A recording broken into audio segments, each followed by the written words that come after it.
Hello everyone, आपका एक बार फिर से वेलकम करते हैं आज के हमारे इस फ्रेश वीडियो पे। तो आज इस वीडियो के अंदर मैं आपके साथ डिस्कस करूंगा Tata small cap fund direct growth के बारे में। इसमें हम लोग देखेंगे कि ये जो म्यूचुअल फंड है Tata small cap fund direct growth, इसने पिछले 1 साल, 3 साल या फिर एनुअल रिटर्न क्या दिया है, आज के डेट में इसका एक एनएवी का प्राइस क्या है, ये कितने स्टार रेटिंग म्यूचुअल फंड है, इसमें मिनिमम एसआईपी अमाउंट आप क्या लगा सकते हैं, और हम लोग बात करेंगे इसका फंड साइज का।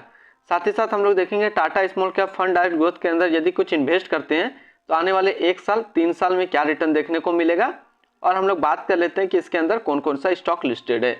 तो सबसे पहले पिछला 1 साल का यदि हम लोग रिटर्न देखें तो 1 साल में जो रिटर्न दिया है ये mutual fund Tata small cap fund वो दिया है 30% के आसपास।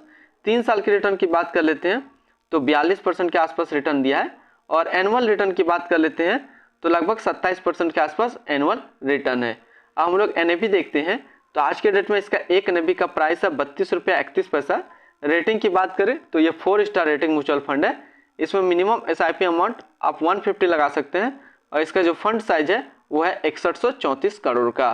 अब हम लोग रिटर्न कैलकुलेटर देखते हैं।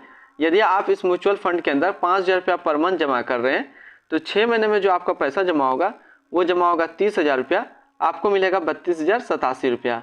1 साल की बात कर लेते हैं तो 1 साल में जो आपका पैसा जमा होगा वो जमा होगा 60,000 रुपया, आपको मिलेगा 69,469 रुपया। 3 साल की बात कर लेते हैं तो 3 साल में जो आपका पैसा जमा होगा वो जमा होगा 1,80,000 रुपया, आपको मिलेगा 2,72,305 रुपया। अब हम लोग होल्डिंग की बात कर लेते हैं तो इसके अंदर जो टोटल स्टॉक लिस्टेड है वो 60 स्टॉक लिस्टेड है, जिसमें से टॉप 10 पे हम लोग नज़र डालते हैं तो टॉप 10 में पहला नाम आता है IDFC लिमिटेड, दूसरा है क्यूज क्रॉप लिमिटेड, तीसरा है BSF इंडिया लिमिटेड, चौथा है CA इंफॉर्मेशन सिस्टम लिमिटेड, पांचवा है एलेंटस बैक इंडिया लिमिटेड, छठा नंबर पे जो आता है वो है रेडिको खैतान लिमिटेड, सातवां में है UTI asset management company limited, आठवां है की स्टोन रिलेटर्स लिमिटेड, नौवां Honda India power products limited and 10वां करसन्ना डायग्नोस्टिक लिमिटेड। तो ये टोटल टॉप 10 स्टॉक इसके अंदर लिस्टेड है। हम लोग इसी के आसपास का बात कर लेते हैं, रिटर्न और रैंकिंग की बात कर लेते हैं। तो रिटर्न और रैंकिंग में बात कर लेते हैं। इसका जो फंड साइज है 6 महीने में जो फंड रिटर्न दिया है वो 20.2 का दिया है, 1 साल में 33.8 का दिया है, 3 साल में 188.4 का दिया है, और एनुअल देखें तो 207.5 का दिया है। अब कैटेगरी एवरेज पे बात कर लेते हैं तो 1 साल का जो रिटर्न होता है वो है 28.6 का, 3 साल में 152.3 का।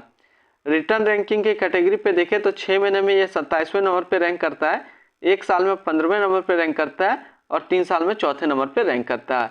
अब इसी के आसपास यदि हम लोग सिमिलर फंड देखें तो कौन कौन सा इसके आसपास का सिमिलर फंड है, तो है quant small cap fund direct plan growth, Nippon India small cap fund direct growth, ICICI Prudential small cap fund direct plan growth, Kotak small cap fund direct growth, axis small cap fund direct growth.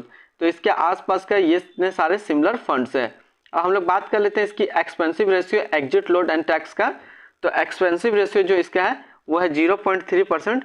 Exit load की बात कर लेते हैं, more than 12% of the investment and exit load of 1% if he redeem.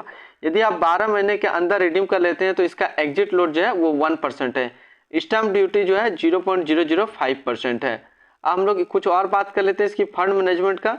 तो इसका जो fund manage कर रहा है वो है चंद्र प्रकाश पेडेकर, जो कि है अक्टूबर 2018 से प्रेजेंट है, और दूसरा है जितेंद्र खैत्री जो कि अक्टूबर 2023 से प्रेजेंट है। तो आज इस वीडियो के अंदर मैंने आपके साथ डिस्कस किया Tata small cap fund direct growth के बारे में। फिर मिलते हैं हम लोग नेक्स्ट को इस तरीके का वीडियो की अच्छी जानकारी को लेकर के।